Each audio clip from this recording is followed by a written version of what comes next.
মিজানুর রহমান আজহারি তার ওয়াজ শোনার জন্য এখন তো লাখো কোটি জনগণ একেবারে হুমড়ি খেয়ে পড়ে, এবং একই সঙ্গে মিজানুর রহমান আজহারি তো লাখ লাখ টাকা হাদিয়াও নেয়, তাই না? কিন্তু আমার বক্তব্য না, আবার মনে করেন না যে আমি আসলে তার বিরুদ্ধে অভিযোগ করছি। জি না, অভিযোগ করছেন কে? বাংলাদেশের যে লামা জিহাবি যে গ্রুপ আছে না, সালাফিপন্থী, তাদের একজন অন্যতম নেতা ডক্টর মুজাফফর মোহসেন, উনি বলছেন যে মিজানুর রহমান বস্তুত মন গড়া বানোয়াট কিসসা বলে ইসলামের নামে এবং জাল হাদিস বলে মানুষকে মনোরঞ্জন করে, এবং তারপরে লাখ লাখ টাকা হাদিয়া নিয়ে সে চলে যায়, অর্থাৎ মানুষদেরকে সে প্রতারিত করে। তো অর্থাৎ প্রথমে আমরা মিজানুর রহমান আজহারির সেই কথিত ওয়াজ আমরা একটু আগে শুনি, তারপরে বিষয় নিয়ে নাতি দীর্ঘ আলাপ করা যেতে পারে। সাইয়েদনা সুলাইমান বললেন, আল্লাহ গোটা বিশ্বের সব প্রাণীকুল, পশুকুল, পক্ষীকুল, মৎস্যকুল, মানবকুল, জিনকুল সবাইকে আমি একবেলা কি খাওয়াবো? কথা বলেন না, লাঞ্চ খাওয়াবো, দুপুরের খাবার। সবাই বলেন কি খাওয়াবে? আচ্ছা আচ্ছা, নবী সুলাইমান তাহলে কি সিদ্ধান্ত নিল যে দুনিয়ার সমস্ত প্রাণীকে একবেলা খাওয়াবে? আচ্ছা আচ্ছা, কিন্তু এই ধরনের কোনো কিসসা কাহিনী আমরা হাদিসে পাই নাই। আমি তো অনেক হাদিস পড়লাম, আমি কিন্তু এই কিসসাটা কোথাও পাই নাই। তারপরে সুলাইমান সম্পর্কিত যে একেবারে কিসসা কাহিনী আছে কোথায় তৌরাত কিতাবে, সেখানেও কিন্তু এই ধরনের কোনো বক্তব্য নাই। তো তারপরেও মিজানুর রহমান আজহারি বলে যাচ্ছে, শোনা যাক। দুপুরের খাবার খাওয়াবো। আল্লাহ বললেন, no, it's not your duty man, it's not your job. Sulaiman, এটা তোমার কাজ না, এটা আমার কাজ, তুমি পারবা না। সাইয়েদনা সুলাইমান বললেন, আল্লাহ লেট মি ট্রাই, আমার একটু চেষ্টা করতে দেন না, আমার মনে বড় শখ। গোটা বিশ্বের বাদশা আমারে বানায় দিলেন, গোটা বিশ্বের প্রেসিডেন্ট করে আপনি আমাকে সিলেক্ট করলেন। আমি যদি একবেলা সবার মেহমানদারি করাইতে পারতাম, আমার কলিজাটা ঠান্ডা হয়ে যেত। মিজানুর রহমান আজহারি বলল যে সুলাইমানকে নাকি আল্লাহ সারা দুনিয়ার অধিপতি মানে বাদশাহ বানিয়েছিল, প্রেসিডেন্ট বানিয়েছিল, রাইট? এবং সেই হেতু তার শখ জাগলো, তার যেহেতু সারা দুনিয়া তার অধীনে, সারা দুনিয়ার অধিপতি, তাহলে সমস্ত জীবকুল তার প্রজা। এখন অধিপতি হিসাবে অর্থাৎ সেই বাদশাহ তার প্রজাদের একবেলা খাওয়ানোর একটা বা মেহমানদারি করানোর একটা শখ তার জাগতেই পারে, এটা অযৌক্তিক কিছু না। বাট প্রশ্ন হচ্ছে, সুলাইমান নামে যে নবী, সে অবশ্যই রাজা ছিল, তার বাপের নাম কি? রাজা দাউদ, তাই না? আমরা যদি তৌরাত কিতাবে, অর্থাৎ এখানে মুসলমানদের সাথে একটা সমস্যা হচ্ছে কি, এই সুলাইমানের কাহিনী এইগুলো নিয়ে ওই কোরআন হাদিসে তেমন কিছু লেখা নেই, মানে ছোটো ছোটো এটা ওটা সেটা, মানে একার থক থক থক থক বক্তব্য, অর্থাৎ সেখানে কোনো নেই, ধারাবাহিকতা নেই, সেখানে কোনো ধারাবাহিকতা নাই। হ্যাঁ, অন্য কথায় ইসলামী কোনো কিতাব পড়ে কিন্তু সুলাইমান বা তার বাপ রাজা দাউদ এদের সম্পর্কে তেমন কিছু জানা যায় না, ভাষা আইডিয়া পেতে হয়। ক্লিয়ার? সুলাইমান সম্পর্কে, রাজা দাউদ সম্পর্কে যদি প্রকৃত কাহিনী আপনাদের জানতেই হয়, তাহলে আপনাদেরকে অবশ্যই তৌরাত কিতাব পড়তে হবে। সেখানে সুলাইমানের জন্ম থেকে শুরু করে মৃত্যু পর্যন্ত এবং সারা জীবনে কোথায় কি করলো না করলো, everything is clearly described in Torah, এটাই, অ্যান্ড ইন ডিটেলস, সবিস্তারে। এখন এইখানে যে বিষয়টা অতিরঞ্জিত, এক্সাজারেটেড, সেটা কি? সেটা হচ্ছে এই সুলাইমান সে কিন্তু জাস্ট ওই যে বর্তমানে এখন ইসরায়েল আছে না, তো ওখানে মনে করেন আজকে থেকে প্রায় 3000 বছর আগে ওখানে এ রাজা দাউদ তার নেতৃত্বে ওখানে একটা ইহুদি রাজ্য তৈরি হয়, যেটার পরিধি ছিল কত বড়? খুব বেশি বড় না। মনে করেন বর্তমানে যে ইসরায়েল রাষ্ট্র আছে সেইটা, তারপরে লেবানন, তারপরে এদিকে সিনাই পেনিনসুলা, আর এদিকে ওই সিরিয়ার দক্ষিণের কিছু অংশ, আর এদিকে ওই যে জর্ডানের কিছু অংশ মিলে ওই রাজ্যটা হয়েছিল। তো ওই একই সময়ে প্যারালাল এই মিশরের বিশাল সাম্রাজ্য ছিল, রাইট? ওই যে ফেরাউন যাদেরকে বলে, বাট ফেরাউন তো না, ফারাও, তাদের বড় রাজ্য ছিল। এদিকে কিন্তু চায়নায় বিশাল সাম্রাজ্য ছিল। ক্লিয়ার? তো তাই যদি হয়, খুব অল্প একটু জায়গার রাজা ছিল কিন্তু সুলাইমান। এটা হলো হিস্ট্রিক্যালি রেকর্ডেড, আপনাদেরকে বুঝতে হবে। এবং নট অনলি দ্যাট, তৌরাত কিতাব পড়লে ওটাই জানা যায়। এখন সেই লোক কীভাবে সারা দুনিয়ার অধিপতি হলো সারা দুনিয়ার অধিপতি কীভাবে হলো, এটা তো বোধগম্য হলো না, তাই না? কিন্তু মুমিন মুসলমানরা তো এগুলো পড়বেও না, জানবেও না, শুনবেও না। এই যে মিজানুর রহমান আজহারি বলছো তো ওটাই রাইট, আর আমি এখন একেবারে রেফারেন্স সহকারে ঐতিহাসিক তথ্য সমৃদ্ধ আকারে তুলে ধরলাম। আমার কথা বিশ্বাস হবে না, কিন্তু এটা মূল পয়েন্ট না। মূল পয়েন্ট হচ্ছে তারপর সুলাইমান আলাইহিস সালাম জোরাজুরি করতে শুরু করলেন, আল্লাহ রাজি হয় না, সুলাইমান নবীও ছাড়েন না। আজহারি মিজানুর রহমান আজহারি কথিত এই হাদিসের বিপরীতে এখন এই যে লাম আজহাবি গ্রুপের নেতা এবং বাংলাদেশে খুবই পরিচিত ডক্টর মুজাফফর মোহসিন, তো আমরা তার বক্তব্য শুনি। আমি বললে তো আপনারা মানবেন না, যাই তুমি কি বেশি জানো নাকি মিজানুর রহমান আজহারির চাইতে? অবশ্যই আমি বেশি জানি না, স্বীকার করে নিলাম। কিন্তু কথা হচ্ছে যে দেখি ডক্টর মুজাফফর বিন মোহসিন উনি কি বলেন। এক ভাইরাস বক্তা বলছে সুলাইমান আলাইহিস সালাম একদিন আল্লাহকে বললেন, আল্লাহ আমি একদিন তোমার মাখলুকাতকে খাওয়াবো। আল্লাহ বললেন তুমি খাওয়াতে পারবো না। বলছে না আমি পারবো। পারবা না? আবার বললেন আচ্ছা ঠিক আছে, একদিন না খাওয়ালে আমি এক সন্ধ্যা খাওয়াই, এক সন্ধ্যায় খাওয়াবো। তাও পারবে না। একবার খাওয়াই আমি। মিজানুর রহমান আজহারিকে কিন্তু যে মহসিন সাহেব কি বললো যে ভাইরাস বক্তা, তাই না? ভাইরাস বক্তা, চিন্তা করে দেখেন। এখন আপনারা কি মনে করেন কে বেশি ইসলাম জানে বলেন তো? আর মহসিন সাহেব যে মিজানুর রহমান আজহারিকে ভাইরাস বক্তা কেন বলছে জানেন?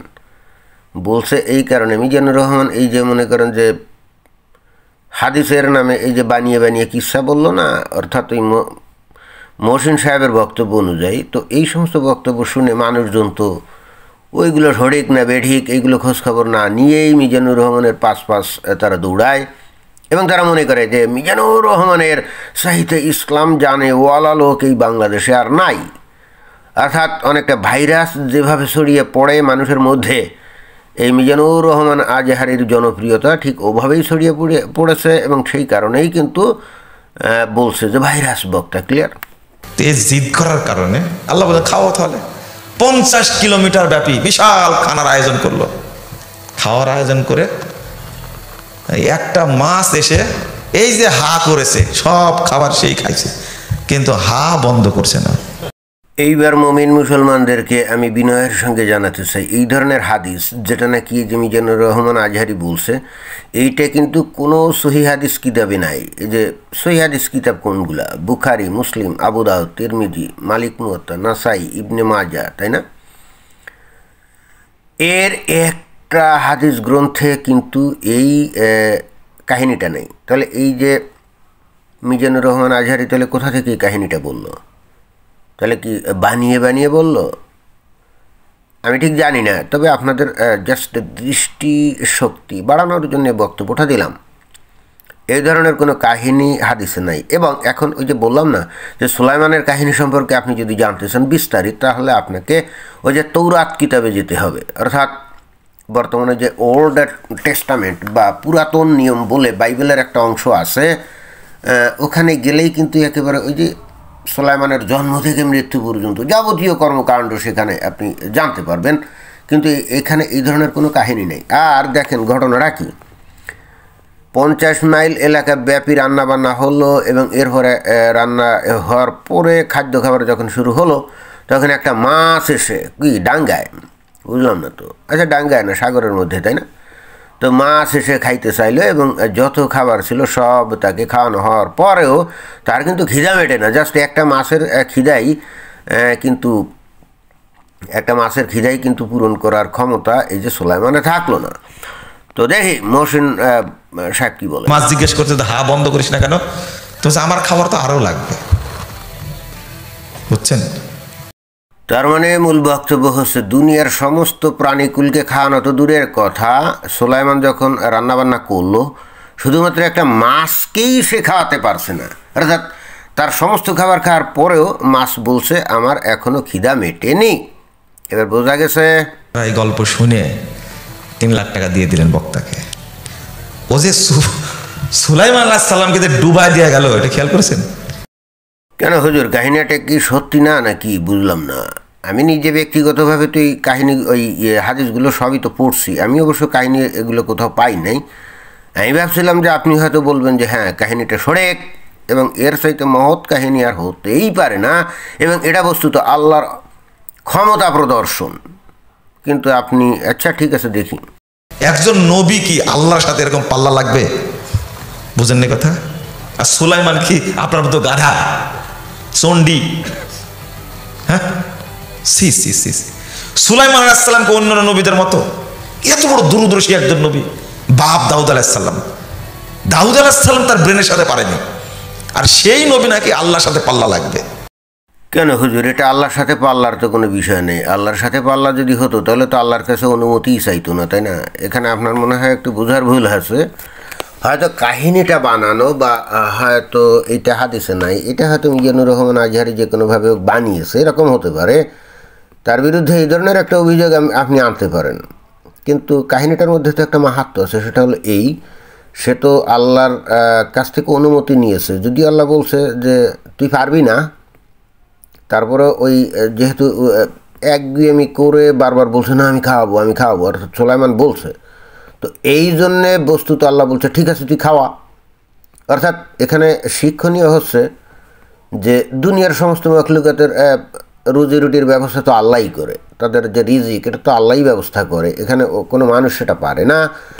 এখন যদিও এই যে এই মিজানুর রহমান আজহারি তার কিস্সার মধ্যে বলল যে সুলাইমান নাকি সারা দুনিয়ার বাদশা, তো সে একটু মেহমানদারি করাতে গেল, কিন্তু আল্লাহ বেসিক্যালি তাকে এটাই শিক্ষা দিতে চাচ্ছে যে দেখো এটা তোমার দিয়ে হবে না, এটা তোমার পক্ষে অসম্ভব, যদিও তুমি সারা দুনিয়ার বাদশা হয়ে থাকো না কেন। এবং সুলাইমান যাতে ফেল মারে সেই জন্যই হয়তো আল্লাহ এমন একটা মাছ তৈরি করে পাঠিয়ে দিয়েছে, এই যা তুই ওখানে যে খাবি, যা রান্না হয়েছে পুরা খাওয়ার পরেও বলবি আমার খিদে মেটে নাই। অর্থাৎ এখানে আল্লাহকেই মানতে হবে রিজিকের মালিক হিসাবে। বেসিক্যালি এই শিক্ষাটা দেওয়ার জন্যই মিজানুর রহমান এই কাহিনীটা ফাটছে। আমার এই কাহিনীর যে নিহিতার্থ যে শিক্ষণীয় ব্যাপার, এটা নিয়ে কিন্তু আমার কাছে কোনো সন্দেহ নেই, বা এটা আমার কাছে গ্রহণযোগ্যই মনে হয়েছে। প্রশ্ন হচ্ছে এই ধরনের কাহিনী আসলে হাদিসে আছে কি না। অর্থাৎ অন্য কথায় ইসলামের নামে এই যে বানিয়ে কাহিনী বলে যে ইসলামের মহত্ব প্রকাশ বা মানে আকর্ষণীয়ভাবে মানুষের কাছে এই যে কথা বলা, গল্প বলা, এইটা অন্যায় হবে, তাই না? অর্থাৎ মিজানুর রহমান কথিত যে গল্প, এটা যদি হাদিসে না থাকে তাহলে সে বানিয়ে কেন গল্প সেটা ইসলামের নামে চালাবে? হ্যাঁ, এই অপরাধ হতে পারে। আপনি একটু বলেন যে হাদিস আছে কিনা কোথাও। এটা বোধবোধিত থাকার দরকার। তাজা মিথ্যা কাহিনী যার কোনো জাল হাদিসও নাই বলে 3 লাখ টাকা নিয়ে চলে গেল। এখন দর্শক শ্রোতা আপনারাই বুঝলে আজহারি এই যে সুলাইমানের এই যে খাওয়ানোর যে গল্প, এটা যে কত বড় জাল হাদিস, মানে ডাহা মিথ্যা গল্প, সেটা কিন্তু মুজাফফর বিন মহসিন কিন্তু পরিষ্কার করে দিলেন। এখন অনেকে বলবেন মুজাফফর বিন মহসিন কি এটা জানে নাকি? আপনাদের জ্ঞাতার্থে জানাই, বাংলাদেশে যে আহলে হাদিস গ্রুপ আছে, এরাই কিন্তু এই হাদিসের ব্যাপারে বিশারদ, মানে মুহাদ্দিস। এবং নট অনলি দ্যাট, অধিকাংশ এই মুহাদ্দিস এই যারা আছে, যেমন আর একজন আছে যে আব্দুর রাজ্জাক বিন ইউসুফ, এদের একেবারে সিংহভাগ হাদিস একেবারে মুখস্থ। অর্থাৎ কোন হাদিস জাল আর কোনটা সহি অথবা কোনটা জয়ীফ মানে দুর্বল, এইটা কিন্তু এরা খুব ভালো করে বলতে পারে, ক্লিয়ার। এবং আপনারা নিজেরাও ইচ্ছা করলে কিন্তু এটা বের করতে পারেন। আপনার গুগলে গিয়ে আপনারা যদি এখানে সার্চ দেন যে সুলাইমান দুনিয়ার সমস্ত জীবকুলকে একবেলা যদি সার্চ দেন, তাহলে এই ধরনের কোনো সহি কিতাবের কোনো রেফারেন্স যদি থাকে সেখানে আপনারা বের করতে পারেন। কিন্তু মনে করেন যে এর ধরনের কাহিনী এসে হাজির হলো, আপনি পড়লেন, বাট নিচে রেফারেন্সে ওখানে কোনো সহি কিতাবের কোনো রেফারেন্স নাই, তাহলে তো এটা বানানো এবং জাল গল্প, এটা তো কোনো সন্দেহ নেই, তাই না? সুতরাং এখানেই প্রশ্ন যে তাহলে এই মিজানুর রহমান আজহারি এই যে ইসলামের নামে এই যে বানানো এই যে গল্প বলে, কল্পিত গল্প বলে যে মানুষকে যে মানে করলো, বিভ্রান্ত করলো, এর জন্যে এই মিজানুর রহমান আজহারিকে কি আল্লাহ কোনো শাস্তি দিবে নাকি না দিবে না? তো দেখেন, এই মুজাফফর বিন মহসিন কিন্তু বলেই দিচ্ছেন যে আসলে ঘটনাটা কি। আর আপনিও দিয়ে দিলেন, যা আরে জীবনেও এত সুন্দর ওয়াজ শুনিনি। এটা হলো ইবলিসি ওয়াজ। কি ওয়াজ? এটা ইবলিসি ওয়াজ। এটা তাহলে মুজাফফর বিন মহসিন কি বললেন যে মিজানুর রহমান আজহারির এই যে ওয়াজ, এটা হলো ইবলিসি ওয়াজ, বুঝছেন? অর্থাৎ শয়তানের ওয়াজ। ইবলিশ মানে তো শয়তান, তাই না? মিজানুর রহমানের ওয়াজ যদি শয়তানের ওয়াজ হয়, তাহলে মিজানুর রহমান কি হয় বলেন তো? এই প্রশ্নটা আপনাদের কাছে রেখে এই ভিডিওর সমাপ্তি গণনা করলাম। অবশ্যই চ্যানেলটাকে একটু সাবস্ক্রাইব করে আমার সাথে থাকবেন। আমি সিদ্ধান্ত নিয়েছি এখন থেকে বৈচিত্র্যপূর্ণ ভিডিও আপলোড করব, একই বিষয়ে স্থির থাকবো না। চিন্তা করলাম যে রুচির পরিবর্তনের দরকার আছে, বুঝেন নাই? তো আবারও দেখা হবে সামনের ভিডিওতে। ধন্যবাদ।